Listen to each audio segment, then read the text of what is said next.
एक बार की बात है, धुंध भरे पहाड़ों के बीच बसे एक छोटे से गांव में वहां मार्क नाम का एक युवक रहता था। मार्क सपनों और महत्वाकांक्षाओं से भरा था, लेकिन वह हमेशा खुद को आसानी से विचलित पाता था, चाहे वह पक्षियों की चहचहाहट हो, पत्तों की सरसराहट हो या बस उसके अपने भटकते विचार। मार्क को किसी भी कार्य पर लंबे समय तक ध्यान केंद्रित करने में कठिनाई होती थी। एक धूप भरी सुबह अपनी एकाग्रता की कमी से विशेष रूप से निराश होकर मार्क ने मदद लेने का निर्णय लिया। उसने एक बुद्धिमान वृद्ध साधु की कहानियां सुनी थीं, जो गांव के आसपास के पहाड़ों की सबसे ऊंची चोटी पर रहता था। अपनी समस्या का समाधान ढूंढने के लिए दृढ़ संकल्पित मार्क भिक्षु का मार्गदर्शन लेने के लिए यात्रा पर निकल पड़े। भिक्षु के निवास तक जाने वाला रास्ता खतरनाक था, घने जंगलों और खड़ी चट्टानों से होकर गुजरता था, लेकिन मार्क ने अपने संघर्षों पर विजय पाने की इच्छा से प्रेरित होकर आगे बढ़ना जारी रखा।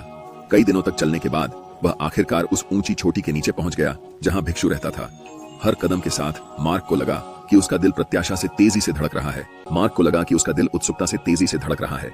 जैसे जैसे वह ऊपर चढ़ता गया, हवा पतली होती गई और उसकी मांसपेशियां थकान से दर्द करने लगी, लेकिन उन्होंने हार मानने से इनकार कर दिया। अंततः वह शिखर पर पहुंचा और स्वयं को एक साधारण लकड़ी की झोपड़ी के सामने खड़ा पाया।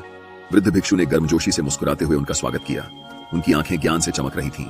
नमस्कार युवा यात्री, भिक्षु ने कहा। उसकी आवाज हवा के समान कोमल थी। आप इस सुदूर स्थान पर क्यों आए हैं? मार्क ने आदरपूर्वक सिर झुकाया। उन्होंने उत्तर दिया, मैं आपका मार्गदर्शन चाहता हूँ आदरणीय भिक्षु। मुझे अपने कार्यों पर ध्यान केंद्रित करने और अपने लक्ष्यों को पूरा करने में कठिनाई होती है। कृपया मुझे सिखाएं कि मन की स्पष्टता कैसे प्राप्त करें, जो मुझे इतने दिनों से नहीं मिल पाई है। लंबा, भिक्षु ने जानबूझकर सिर हिलाया। उन्होंने कहा, ध्यान केंद्रित करना वास्तव में एक मूल्यवान कौशल है, लेकिन यह ऐसी चीज नहीं है जिसे आसानी से प्राप्त किया जा सके। आओ मेरे साथ बैठो और मैं तुम्हें सच्ची एकाग्रता का रहस्य बताऊंगा।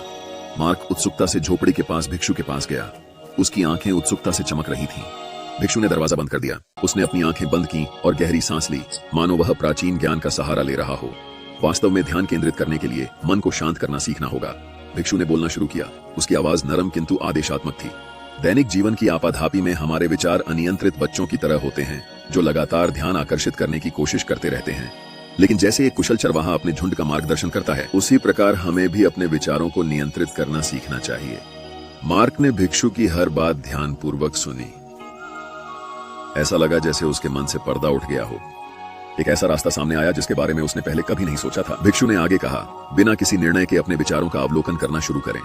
उन्हें दबाने या उनसे दूर रहने का प्रयास न करें। इसके बजाय बस उनकी उपस्थिति को स्वीकार करें और उन्हें आकाश में बादलों की तरह गुजर जाने दें। मार्क ने अपनी आंखें बंद कर लीं और भिक्षु के निर्देशों का पालन किया। पहले तो उसका मन विचारों के बवंडर से भरा था, एक बेचैन गिलहरी की तरह एक विचार से दूसरे विचार पर उछल रहा था। लेकिन धीरे धीरे उसे एक एहसास हुआ। उसे ऐसा महसूस हुआ जैसे उसके ऊपर शांति की लहर दौड़ गई हो, जैसे भोर के समय एक शांत तालाब। जैसे ही सूर्य क्षितिज के नीचे डूब गया, मार्क ने अपनी आंखें खोली तो देखा कि भिक्षु शांत मुस्कान के साथ उनकी ओर देख रहा है। आपने युवा पीढ़ी पर ध्यान केंद्रित करने की दिशा में पहला कदम उठाया है, भिक्षु ने कहा। लेकिन याद रखें, सच्ची महारत के लिए अभ्यास और धैर्य की आवश्यकता होती है। अपने गांव वापस लौटें और इस नई मिली स्पष्टता को विकसित करना जारी रखें। मन कृतज्ञ हृदय से मार्क ने भिक्षु को विदाई दी और पहाड़ से नीचे उतरना शुरू कर दिया। हालांकि यात्रा लंबी और कठिन थी, वह अपने आप को हवा से भी हल्का महसूस कर रहा था। जो ज्ञान उसने प्राप्त किया था, उससे उत्साहित गांव में वापस आकर मार्क ने खुद को भिक्षु की शिक्षाओं के प्रति समर्पित कर दिया। हर दिन ध्यान और चिंतन के लिए समय अलग रखा। धीरे धीरे उसने पाया कि उसकी ध्यान केंद्रित करने की क्षमता में सुधार हुआ, जैसे कोई अंकुर सूरज की ओर बढ़ता है। समय के साथ मार्क की मन की नई स्पष्टता ने उन्हें जीवन के सभी पहलुओं में सफलता दिलाई। उन्होंने अपने क्षेत्र में उत्कृष्टता हासिल की। उन्होंने अपनी पढ़ाई में नया जोश भरा, अपने जुनून को नए जोश के साथ पूरा किया और गांव में अन्य लोगों के लिए प्रेरणा का स्रोत बन गए। लेकिन अपनी उपलब्धियों के बीच मार्क उस विनम्र भिक्षु को कभी नहीं भूले, जिन्होंने उनकी यात्रा में उनका मार्गदर्शन किया था। वह अक्सर पहाड़ की ओर लौट आता था। उन्होंने अपना आभार व्यक्त किया तथा आगे और अधिक ज्ञान प्राप्त करने की प्रार्थना की। और यद्यपि वर्ष बीत गए और मार्क बूढ़ा हो गया, बुद्धिमान भिक्षु से जो सबक उसने सीखा था, वह उसके दिल में अंकित हो गया। जीवन की अनेक चुनौतियों के बीच उनके मार्ग को रोशन करने वाला एक प्रकाश स्तंभ। क्योंकि अंत में मंजिल नहीं बल्कि यात्रा ही मायने रखती है। और इस दौरान सीखे गए सबक